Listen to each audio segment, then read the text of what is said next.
你有冇留意到近期行過中環、銅鑼灣、尖沙咀，甚至乎係觀塘同荃灣啲商場或者斜坡小巷，突然間多了好多貼住奧馬卡塞巨鋪，招租奧馬卡塞、奧馬卡塞租務、特惠奧馬卡塞嘅吉鋪。最恐怖嘅唔係一般嘅茶餐廳或者平民麵檔執笠，而係嗰啲前2-3年開到街知巷聞，入去食一餐人均要2000至3000蚊嘅貴價日本嘢食。特別係所謂嘅廚師法辦奧馬卡塞高級燒肉同埋高檔串燒店，你冇聽錯，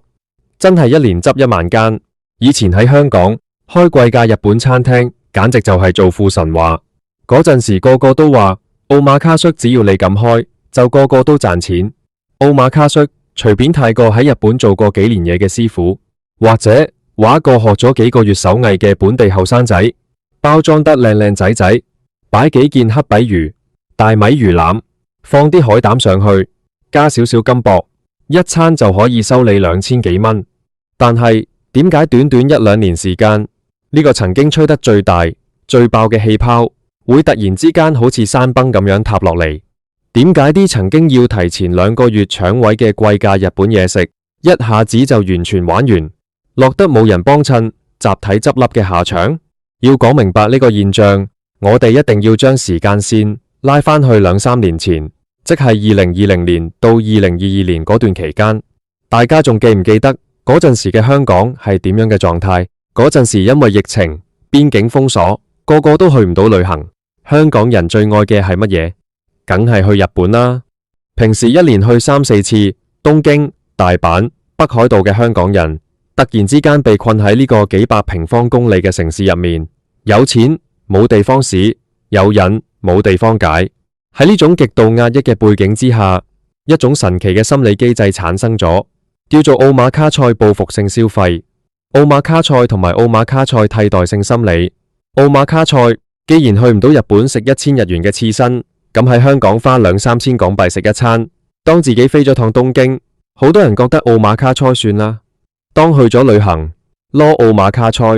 嗰陣時嘅資本市場同埋飲食界業者敏銳咁捕捉到呢個心理，一時之間，香港嘅高級日料店好似雨後春筍咁爆發出來。你可以睇返2021年同2022年嘅數據，全港高級日本料理店嘅數量呈爆發式增長。甚至連一啲本來做開茶餐廳或者港式火鍋嘅老闆都抽調資金去開奧馬卡塞，因為喺商業模型上面，當時嘅貴價日本嘢食簡直係奧馬卡塞，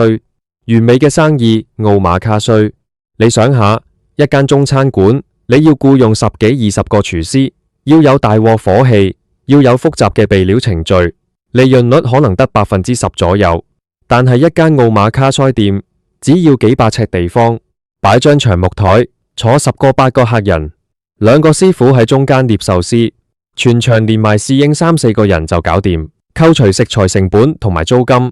毛利率高得嚇人，回本期短到幾個月就可以收回幾百萬嘅投資。嗰個年代，講句難聽啲，真係奧馬卡塞狗屎都賺錢。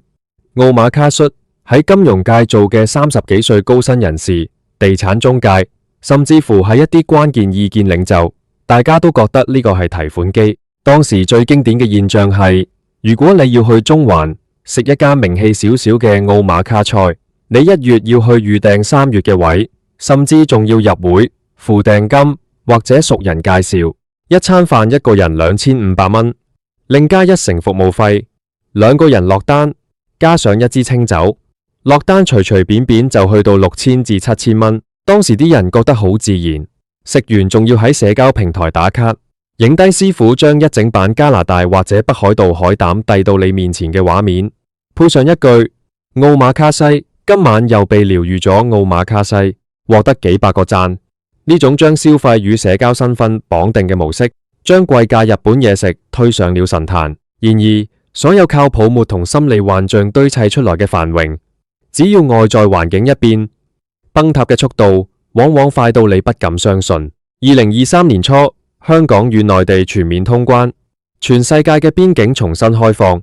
呢個瞬間就係貴價日本嘢食噩夢嘅開始。首先，最致命嘅一擊係日元匯率嘅暴跌，同埋日本旅遊嘅全面復甦。喺2023年到2024年期間，日元匯率一路跌到5點幾，甚至一度去到4點幾嘅歷史低位。呢個匯率意味住乜嘢？意味住香港人去日本消費，直接打了個6折甚至半價。一個香港人以前喺中環食一餐高檔奧馬卡西要花2500港幣，呢2500港幣換算做日元，喺東京可以食到頂級米芝蓮3星嘅日料，仲要包含埋非常高質量嘅服務，同埋最頂級嘅新鮮食材。甚至乎好多香港人發現，我買一張去福岡或者大阪嘅廉航機票，加埋一晚酒店，仲有喺當地食一餐正宗日料嘅錢，加埋都只係3-4千蚊港幣。咁點解我仲要喺香港坐喺間逼迫嘅鋪位入面，聽個講廣東話或者普通話嘅師傅拿住啲未必係最頂級嘅食材，收我2000幾蚊？香港人係全世界最精打細算、最有數字頭腦嘅消費者。當呢個對比一出來，香港嘅貴價日料店立刻被看穿咗底牌。大家發現，以前喺香港花2000幾蚊食嘅嘢，去到日本當地可能只需要1萬到15000日元，即係600-700蚊港幣。這種高達3-4倍嘅日價，喺通關之後瞬間失去了所有合理性。第二個重擊來自於奧馬卡賽北上消費。奧馬卡賽嘅巨浪，2023年到2024年，香港人北上深圳消費成為咗一種全新嘅生活習慣。如果你去過深圳嘅福田或者南山，你會發現深圳嘅飲食業進化得有幾咁恐怖。喺深圳，一間裝修得古色古香、充滿日式禪意、服務無微不至嘅奧馬卡賽，人均消費可能只係500到800元人民幣，食材同樣標榜係日本直送，或者係全球頂級供應鏈，侍應嘅服務態度甚至比香港好幾倍。當一個星期六，幾十萬香港人搭高鐵或者過關去深圳，用1/3嘅價錢享受同等甚至更高水準嘅日本嘢食嗰陣，香港本地嘅貴價日料店客源直接被抽空咗一大半。第三，亦都係最直接嘅導火線，就係2023年8月開始嘅日本福島核污水排放事件，以及隨之而來嘅食材進口限制。當時中國內地全面禁止進口日本10個縣市嘅水產品，而香港特區政府亦都實施咗嚴格嘅進口管制措施。呢個政策一出，對於所有標榜奧馬卡西、日本直送奧馬卡西、奧馬卡西築地直送奧馬卡西、奧馬卡西豐洲市場每日空運奧馬卡西嘅貴價日料店嚟講，簡直係毀滅性嘅打擊。以前呢啲貴價店最核心嘅賣點就係奧馬卡菜、新鮮奧馬卡菜同埋奧馬卡菜產地直送奧馬卡菜。佢哋賣嘅唔單止係魚肉，賣嘅係嗰種奧馬卡西今日喺東京出貨，今晚喺你口中融化奧馬卡西嘅奢華感。但係限制措施一出，好多食材冇辦法直接入口，或者要經過繁複嘅檢驗，時間拉長咗，成本上升咗。更有什麼者，部分店家為了生存，開始偷偷摸摸換食材，用南美嘅魚、澳洲嘅海鮮或者內地養殖嘅產品嚟替代，但係價錢依然維持喺1-2千蚊高位。天下冇蜂蜜嘅場，消費者唔係傻仔。當大家發現花咗2000蚊食落口嘅刺身口感差咗，甚至傳出師傅用替代食材嘅消息，成個行業嘅信任體系瞬間瓦解。以前食貴價日料係一種身份嘅象徵，核污水事件之後，食貴價日料理反而變成咗一種令人心生疑慮，甚至要承受健康風險。無論呢種風險係真係假嘅行為，社交平台上嘅風向瞬間倒轉，從以前嘅奧馬卡賽打卡炫耀奧馬卡賽，變成咗奧馬卡賽花2000蚊食，呢啲係咪智商稅？奧馬卡賽講到呢度，我哋一定要深入探討下香港貴價日本嘢食本身喺營運同服務上面積累咗幾多令人怨聲載道嘅致命傷。呢啲傷痕喺市道好嘅時候被掩蓋咗，但一落到逆境就變成了加速佢哋死亡嘅毒藥。首當其衝嘅就係奧馬卡賽，假的專業奧馬卡賽同埋奧馬卡賽品質嚴重下滑。奧馬卡賽喺前幾年日料熱潮最狂熱嘅時候，香港根本冇咁多合資格嘅高級日料師傅。一個正宗嘅日本壽司師傅喺日本往往要經過5年甚至10年的學徒生涯，從洗米、切魚、捏飯，一步一步磨練出來。但在香港嗰幾年，因為需求太過爆炸，好多店鋪為了搶人，將一些只學咗幾個月甚至1年經驗都冇嘅後生仔包裝成奧馬卡塞首席師傅。奧馬卡塞呢啲師傅連魚肉嘅熟成技術都未搞清楚，連飯粒嘅溫度同酸度都掌握唔好，就咁站在板前面向客人，結果係點？客人花咗2000蚊食到嘅壽司飯粒散開，魚肉帶有腥味，芥末係化學調出來嘅，更有什麼者？好多店鋪為了追求利潤極大化，採用大量預先處理好嘅凍肉同埋冷凍刺身包。呢啲所謂嘅高級奧馬卡菜，本質上同連鎖回轉壽司嘅差別，只係在於裝修好啲、燈光暗啲，同埋師傅會用日文同你講一句奧馬卡菜到早，請慢用。奧馬卡菜第二個致命傷係香港貴價日料店極度傲慢嘅奧馬卡衰服務模式。奧馬卡衰，大家有冇試過喺香港食奧馬卡衰？最常見嘅規矩係乜？奧馬卡菜限時1個半小時，奧馬卡菜或者奧馬卡菜限時2個鐘。奧馬卡菜一日做2輪甚至3輪生意，傍晚6點半一輪，8點半一輪。你遲到10分鐘，店家會不斷打電話催你，甚至同你講奧馬卡菜因為時間關係，前面幾道菜會一次過上俾你奧馬卡菜。你想下，一個客人花了2000幾蚊，係想享受一個放鬆、優雅、精緻嘅夜晚，結果整餐飯好似趕集咁。師傅喺上面好似打乒乓球咁樣，快速咁捏壽司擺喺你面前，侍應喺後面不斷睇表，準備收碟，最後剩返15分鐘就遞張賬單俾你，提示你下一輪客人要入嚟咗。呢種奧馬卡菜搶錢式。奧馬卡菜嘅營運思維喺經濟好，大家都有錢嘅時候，大家忍咗佢，但當經濟放緩，大家開始理性消費嘅時候，呢種服務態度簡直係將客人往外推。第三係香港高昂嘅租金與地產霸權對飲食業嘅綁架。喺2021年到2022年，好多業主見貴價日料店賺到錢，紛紛喺續租或者簽新租約嘅時候開出天價。中環、銅鑼灣一個幾百尺嘅鋪位，月租可以去到10幾萬，甚至20幾萬港幣。我們來算一筆賬，一間月租20萬嘅貴價日料店，加上4個員工嘅薪金，師傅加侍應小話都要10幾20萬，再加上水電、宣傳、食材成本，一個月嘅固定開支至少要50萬到60萬港幣。如果人均消費係2000蚊，扣除食材成本，這間店每個月至少要接300-400個客人，才能平衡預算。喺以前，每晚坐滿2輪，一個月做500個客人，輕輕鬆鬆，利潤豐厚。但當通關之後，客源減少咗一半，甚至70%，每晚連一輪都坐唔滿，有時一晚只有2-3個客人。但係20萬嘅租金要照交，師傅嘅人工要照出，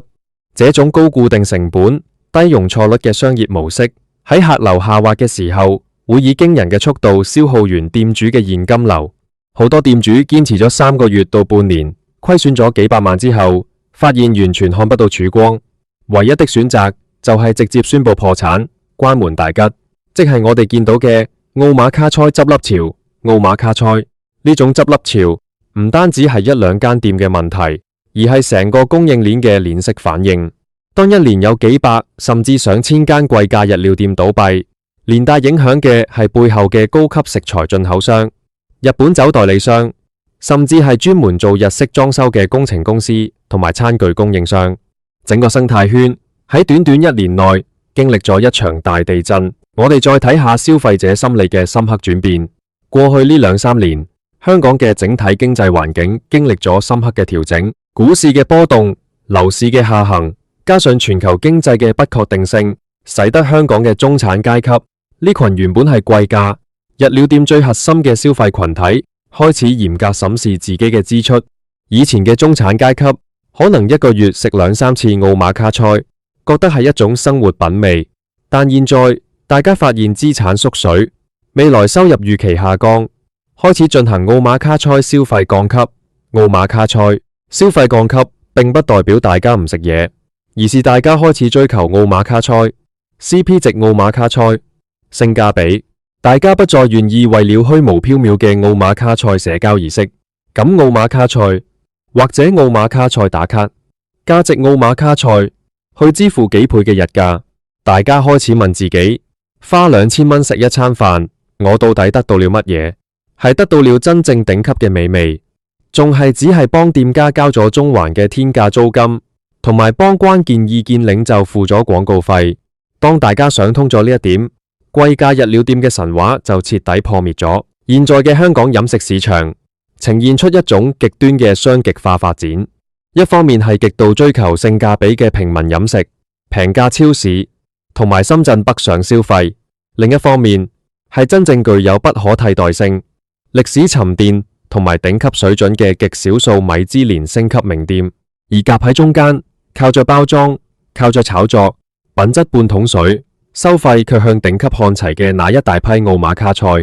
偽高級奧馬卡賽日本餐廳，成為咗這場時代浪潮中最先被淘汰嘅犧牲品。你可能會問，咁樣嘅執笠潮對香港嚟講到底係一件好事定係壞事？從短期嚟講，看到咁多鋪位吉咗出來，看到咁多飲食業從業員失業，確實令人感到陣痛同埋沉重。但係從長遠同埋市場規律嘅角度嚟睇，呢場奧馬卡賽執笠潮，奧馬卡賽其實係一次必然嘅奧馬卡賽洗牌。奧馬卡賽同埋奧馬卡賽擠泡泡奧馬卡賽過程，任何一個行業，當它偏離了商業嘅本質，即提供相符嘅價值與服務，而靠着投機、炒作同埋資訊不透明去獲取暴利嘅時候，泡沫嘅破裂只係時間問題。前幾年貴價日料店嘅狂熱，本質上係一種不健康嘅市場病態，它拉高了整體嘅租金，